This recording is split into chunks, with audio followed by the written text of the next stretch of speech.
Добро утро. Да си кажеме денеска за златната треска која го зафати светот поради постојаната геополитичка и економска нестабилност.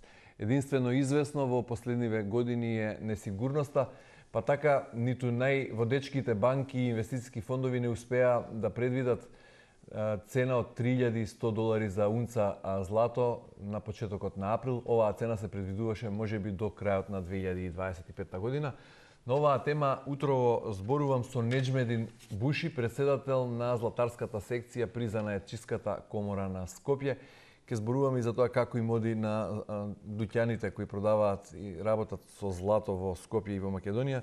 Меѓутоа и дали граѓаните кои дома имаат златен накит во поголеми количини можат да профитираат на некој начин од оваа историски рекордна цена. Господине Буши, добре дојдовте во студиото на Телма. Добро ве најдов. Како што кажа во најавата, никој не можеше да предвиди дека цената на златото ќе достигне толкава височина на почетокот на април. Оваа цена се прогнозираше за крајот на 2025-та. Меѓутоа, еве, можеби воведувањето на царините го забрза тој процес. Златото никогаш не било поскапо. Да, вистина е дека никогаш не било поскапо, ама има многу фактори што влијае во да се случи ова. Значи, ние и од порано знаеме, непогодите, војните носат до некоја, да речеме, дисбаланс на цената. Никој не можеше да ја предвиди COVID-19 кризата. Значи, имавме блокажа на цел свет од сите нивоа и во ситуација која луѓето знаат дека бизнисот нема да им тера. Најдобра инвестиција е во злато да инвестираш. Загубите и да бидат, ќе бидат 10-20%, ама другата вредност ќе ја сочуваш. И тука има една нелогичност, бидејќи и во време на пандемија и карантини, што ќе прават со златото дома? На кој начин ќе го искористат или ефектуираат? Тука веројатно само парите во готовина може да помогнат, меѓутоа вие заборавате дека 2008 година имавме пад на трговските пазари, значи финансиските пазари. Тука беше и почетокот на растот на цената и беше видно дека ова веќе ќе иде нагоре. Со пандемијата само капак се стави на тоа. Добро, веројатно златото традиционално се смета како најсигурен извор за заштита на капиталот во време на несигурни времења, и тоа има некои историски повеќе и психолошки фактори. Да. Бидејќи живееме во време на највисок научно-технолошки развој и во време на блокчейн технологија, кога веројатно малку и нелогично е зошто златото е се уште таа водечка валута како заштита од инфлација и сето. Меѓутоа, еве, да ве прашам, дали вам како председател на таа златарска секција при Занајатчиската комора сметате дека ова е најдобро време за златарскиот бизнис? Не. Не е така како што изгледа? Простата логика би рекли дека така е, пошто нели цената е висока, 1 грам злато ако било $10, сега е $100 и на некој начин расходите може да ги намали оваа цена. Ама за нас е битно да се врти, побарувачката да порасне. Сега побарувачката за наките све помала. Не се жалиме, не викаме дека нема, пошто сепак златото Господ го створил такво какво што е, значи сакано, има магија во себе и го дал во одредена количина, значи немате вие злато колку што има железо во светот.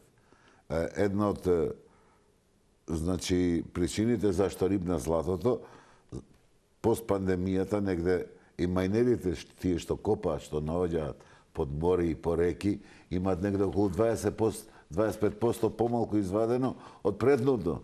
И нели побарувачката и понудата ја определува таа цена. И тука е еден од факторите што е и отидено. Добре, генерално, јас ќе кажам како тоа беше на светските берзи. Само од почетокот на оваа 2025 година златото поскапе за повеќе од 20%. Да. А во цела 2024 скокот на цената на златото е цели 27%, можеби 30%. Да. Дали во толкав обем се зголеми и вашиот промет или профит? Зборувам на ниво на златарски бизнис, златарски дуќани во Македонија. Паралелно расте све. Растат платите на работените.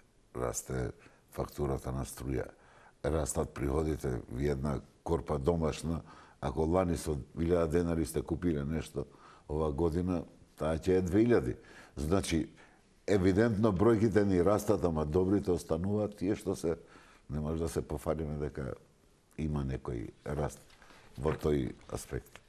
Да, веројатно тука треба да се пресметаат преработката, трудот, работната рака, Сигурно, профитот, маржите, Има трошкови од сите страни. другите метали што ги набавуваат и што ги... Борбата за живот е евидентна и фала Богу што е така. Нели? Не би било интересно ако нема мака, ако нема контактно.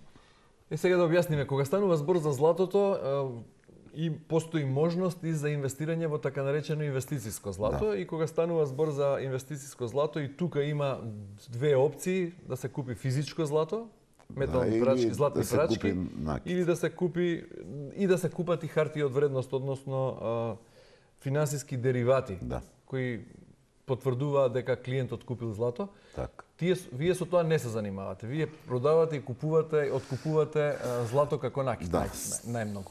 Накид кој што е амортизиран и истрошен го претопуваме, уствари го рафинираме прво, после го претопуваме и го произведуваме во побарувачката што. Дали инвестицијските фондови и банки кои тргуваат со инвестициско злато тријат раце во овој период кога цената на злато? Па веројатно да, затоа што еве може и да видите и на берса тие компании кои што тргуваат со злато цело време се нарасна акциите кај нив. Значи се случува нешто во светот што ја барем немам информација дека ние сме приклучени во тој процес. Нели примарно за да бараш да инвестираш треба да имаш. Во нашиот случај немаме ние таков оборот на пари што ќе ни спијат, ќе седат на страна па да ги инвестираме. На нас стално дали инката е тесна, дури и за работа ни се потребни повеќе пари, камоли да имаш на страна па да ги чуваш. Добро, ајде, ако го тргнеме настрана инвестицијското злато, за тоа треба да зборуваме со друг соговорник, оние кои се занимаваат, инвестицијски советници, кои ги нудат опциите, како што реков, има тука опции да се купат златни бари или монети, или да се инвестираат Практиката преку кај нас е финансиски и деривати. порано, тие што сакале да инвестираат во злато, стари монети се купуваат, турски лири, наполеончиња, нели? 3,5, Меѓутоа сега 6,5 постои грама. можност да се чуваат и во сефови, да не се чуваат дома под јастук, како Балканскиот побезбедна. менталитет под јастук има побезбед. Да, додека не влезат оние кои не треба да влезат. Е така. Добро, кога станува збор за вашиот бизнис, Да. ми покажавте на вашиот телефон, имате посебна апликација на кој секојдневно или од час во час ја следите цената на... ја имате на светските берзи на Њујоршката златото, берза, да, таа е базична и како се движи, према тоа и се определува И и се кога се формира. отвора дуќанот, Савајле, ја одредувате цената према цената на берзата или не? Сега, Ја менувате на дневна база? цело време сме во штрек со тоа што се случува, искрено. Колку години е така на нас? Па не многу. Значи, последните 5-6 години претежно е на видом. Порано, ви кажувам, нашите почетоци, дури не сме ни знаеле за берза, да бидем искрени. Како се одредуваше порано цената на златото? Па Турција како се одвивала, додека стигне информација овде Се смениле работите? по еден месец, два, да, ама сепак се обстанувало. Ние сме занаечи. Значи, овие информации што ги имаме сега веќе све дојде на минимизирање и на профит и на работа. Мора се отворени очи на све да пазиш. Порано не беше така. Добро. Имаш една работна рака, ти донел 20 грама злато, ќе му изработиш, ќе му наплатиш, ќе подмириш трошкови и тоа е тоа. Денес една унца чини 3100. 320, да, поточно. 3120. Унца е 31 грам. 31 грам. Мерка за тежина е зарез тоа, 10. нели? Да, тоа е една мерка на тежина која што е прочистено злато, 9,9, значи 4 деветки. 24 карат, или? 24 карати е тоа, да. Во карати пресметано е 24. Во финоча, нели во промили е 999,9. Само што не 1000. Добро, да објасниме на кратко. Значи, чистотата на златото се мери во карати, а тежината масата во унци или во грамови? Во грамови. Ама 31 грам прават една унца и... Една унцата е една мера која што е на светска берза се базира врз унца, не на грам. Така. Грамот е битен за нас кои што работиме со центи, со Како грам. занаечи. Да, како занаечи. И сега, колку е цената на грамот денеска? Па моментално во долари е $100 1 грам, 24 карат. $100 1 грам. Да. Значи едни обедки од 5 грама би било $500 би Не, било отприлика? зборуваме за 24 карат. Ние Го мешате да, имаме други легура метали? на злато кој што е 14 карати. По наш јус, претежно, побарувачката е уште од стара Југославија останала. Па дури и цела Европа скоро. 14 карати користи. Да, но она 24 каратно злато не се употребува за накид, бидејќи е многу меко, нели? Меко и формата ќе се расипе. Вие ќе направите прстен, ќе го истиснете одмah. Значи, мек е металот. Затоа и се додаваат сребро и бакар, за да се добие на цврстина. Значи, во 14 каратното злато имате 58%, 58,5% злато, другите метали се други легури. Пак се благородни, како бакарот и среброто, ма златото е 58%. А од 18 Затоа е карати? жигот 585. Означава колку чистината тоа на значи златото. 58% да, злато. така, да. Или 585 промили, поточно И кажам. тоа е она стандардно што се продава или Стандардно за овие простори е 14 каратно, да. Па и да бидам искрен, подсврсто, подолгорочно и бојата е по сакане некако, на зеленкава бега. Не е она джиш жолто како индиско и не знам азиско злато. Рековте, оваа нестабилност и ова секојдневна зависност од берзите е одлика на последни неколку години. да. Зошто е тоа така? Како Па затоа како вие што- ги доживувате промените како занајчи кои работат секојдневно со злато? Зошто се случува тоа? Па се случува, цело време треба да пазиш помеѓу загубата и добивката, а нели секој човек работи за да има Така. добивка, не да губи. Ако малце не пазиш, се случува и обратното. Како до пред 5 години беше возможно да не се следи берзата и да Имавме заработувате добро? имавме стабилна берза, имавме стабилен свет. Сега имате инфлација на парите. Не зборувам за денарот, фала Богу. И сами ја спомнав за кризата Да. од 2008. Не било Така. секогаш така. Како во 2008 со златото, например? Не беше динамиката толку брза во светот. Значи сега, вие гледате информација, имате во Мјанмар се случува земјотрес, ние за 20 секунди дознавам. Порано многу потешко се движели информациите. Сега имате вие веб страни на уште пред да се појави еден модел на картија, веќе сум го видел. Што порано требало некој да го купи од Америка, да дојде у Скопје, па ја да го видам, па да се импресионирам, па дали да извадиме нешто од тоа. Сега е се многу брзо, се движи у секунда светот. И нормално, ако не си спремен да го фатиш чекорот со времето, тешко е. Добро, од страна гледано рековте, звучи логично дека златарските дуќани се како добра фирма, компанија која акциите се профитабилни, дава добра вносна дивиденда Да. и постојано растат, бидејќи вие имате одредено количество на злато во дуќанот. Да. И дуќанот денеска ви вреди повеќе од вчера, бидејќи на Вие берза е заборавате проценето. дека ние 44 години сме во дуќанот. Така. И значи, ти ако цел живот си инвестирал во нешто, и ете по некоја прилика Господ сакал да порасне таа цена, тука ти е среќата, значи, не е дека ти си направил нешто мудро. Случајно се нашол во тој бизнис, кој што денеска испадна дека бил успешен. Така. Да. Но факт е дека вашиот дуќан денеска вреди повеќе од колку еден месец. Тоа е сигурно. Со количеството на злато што го поседувате. Да, ама Проблемот е веројатно она што го велите другото. нас не интересира колку се врти. Ако едно ланче Да, колку е побарувачката. пред еден месец се продавало за 500 евра, сега е тоа вреди 800, да Да, речеме. ама за да го вратам на местото ланче, ја пак треба 750 да потрошам, за да можам да заработам 50 евра работна рака. Значи, само бројките растат, не добиваме повеќе. Не, прашањето е веројатно што и дали паѓа прометот во услови кога цената на златото постојано расте. Види, додека постои љубовта, нашата работа ќе врви. Вие ако не можете да купите 3 прстена, една бурма ќе треба да купите. Еден венчален прстен треба за младата. Ние, колку и да мислиме дека сме различни, во тој аспект сите сме исти. Зборувам за балканскиот менталитет. Златото се Бил поврзува со македонец, љубов. босанец, албанец, турчин, ни една невеста без накид нема да дојде. Ако нема пола кило злато во неа, ама 30 грама ќе треба или зетот. Така да ќе се работи. Ние сме оптимисти во тоа, нема. Но факт е дека прометот ви е намален? Факт е дека поборувачката е намалена. Што е логично. Ние сите, сега, фала Богу, работат маж и жена, па и дете младо, ако имат вработено, па некако може да се штеди да се купува злато. Иначе, гледате и на одмор идеме со кредити. Значи, живееме во општество. И врз тоа ние мора да се базираме. Сега се случи еден феномен во Македонија, што претходно не бил толку евидентен. Имаме бајги туристи, нашто во Чарши.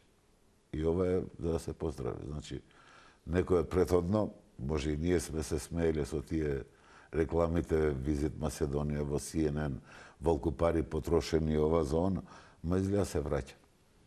Вие, еве, у Чаршија сега моментално имате преку 20 хотела, што ја роден сум у Скопје, знам за 4 хотела у цел град. Така, денеска секој мало има 2-3 хотела. Купуваат и туристите злато? Они не мора да купат злато, они ќе јадат кевапчиња, ќе јадат граф.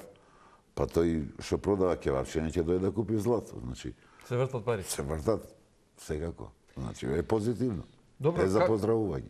Како од другата страна, например, луѓето кои велите се уште традиционално овде по менталитет, златото се чува, односно се смета дека е најбезбедно под перница. Луѓето кои дома имаат по сериозни количества на злато, можат ли да профитираат од високата цена на злато? Сигурно дека профитираат. Видете, ја лично кога би имал, би инвестирал во злато. Преку инвестициско злато во фондови или како? Не, би купил накид. Ем ќе ја радуваш невестата, ем со тек на време расте цената и во не дај Боже во критична ситуација, златото е пари, е ликвидно. Брзо се сменува во хартија. Како се сменува брзо кога во време на елементарни непогоди, војни, природни катастрофи? Секој ќе ти купи злато. Во секој време, во секоја држава. Не се јаде златото, како?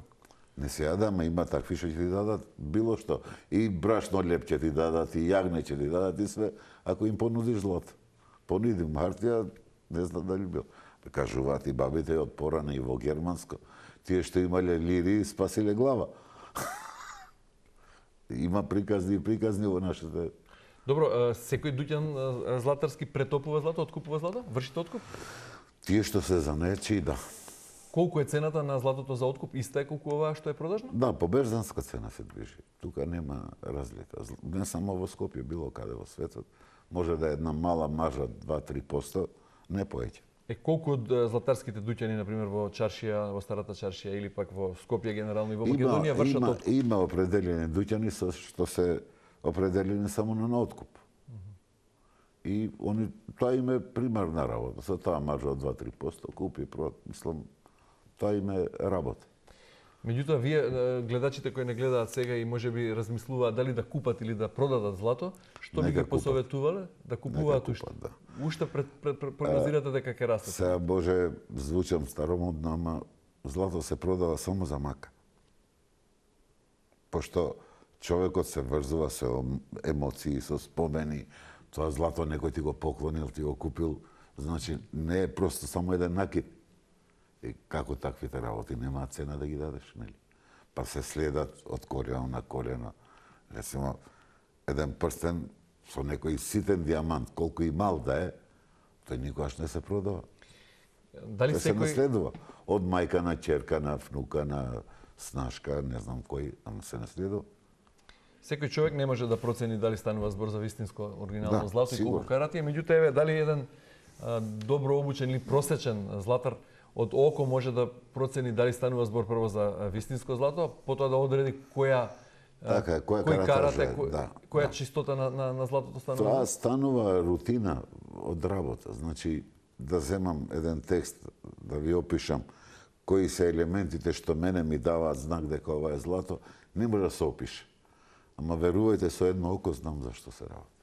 Искуството го прави. Можете и каратите да ги одредите од око? Претежно да. Кои се другите методи? Имате направи? Има, таму се ме со на камен со киселина, да.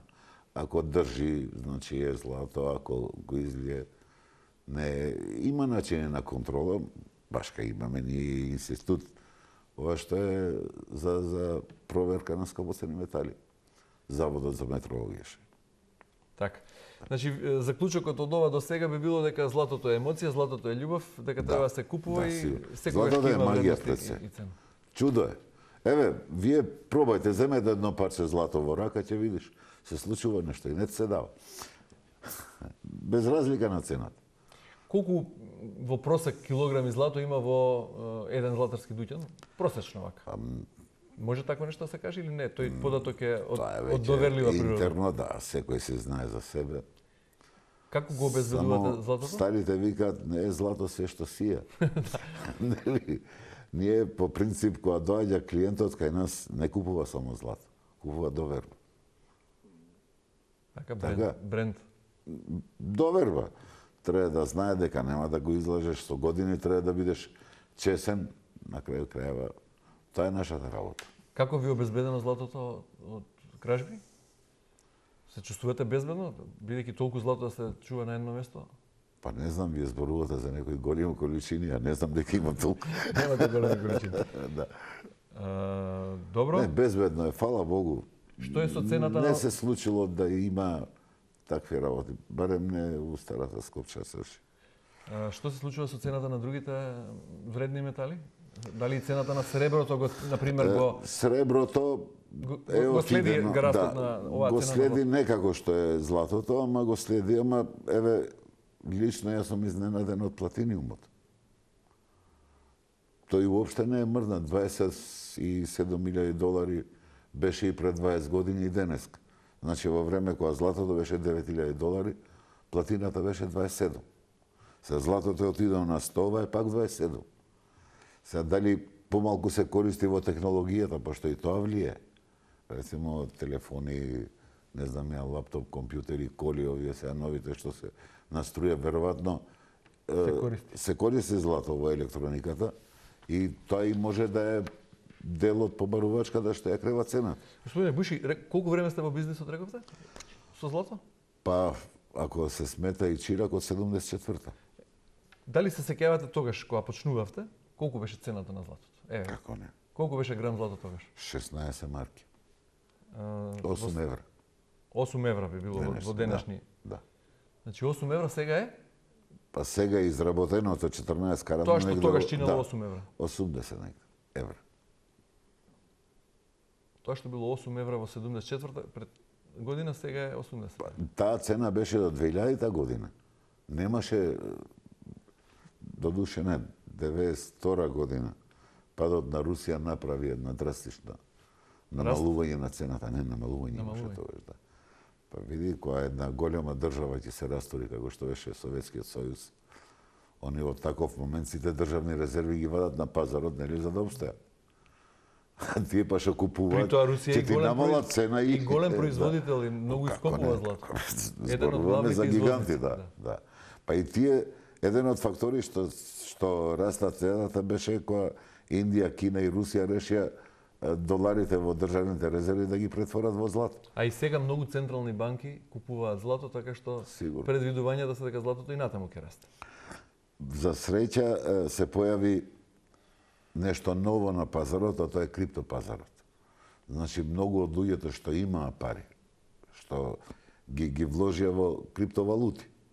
И тоа направи еден баланс за да не отиде уште повисоко од ова што е. Значи, очекувањата беа дека ќе иде многу повеќе. Ма многу од нив се определија да инвестираат во крипто и имаме еден баланс на пазар. И фала Богу што е така, за да може да поработи.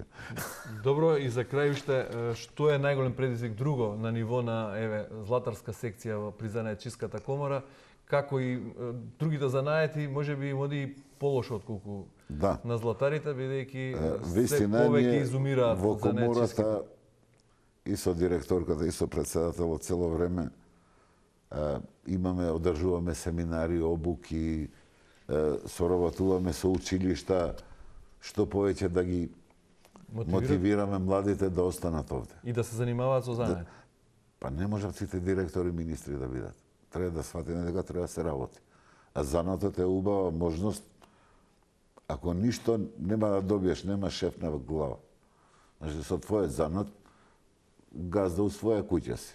Ти се работат 5 сати, ќе работиш 5, никој не те праша зошто не си дошол у 8 или у 10. На крај крајва, креацијата ти дава мотив за живот. Значи, треба што повеќе децава да ги фокусираме на занајат и убаво ќе се живее. На која секција и оди најтешко? Па има веќе, за жал, сарачите порано беа бајги присутни во чаршија, кои веќе, не знам дали има уште еден или не. Се трудевме, беа паушалци, на секаков начин ги стимулиравме за да обстанат, ама помалку има коњи се.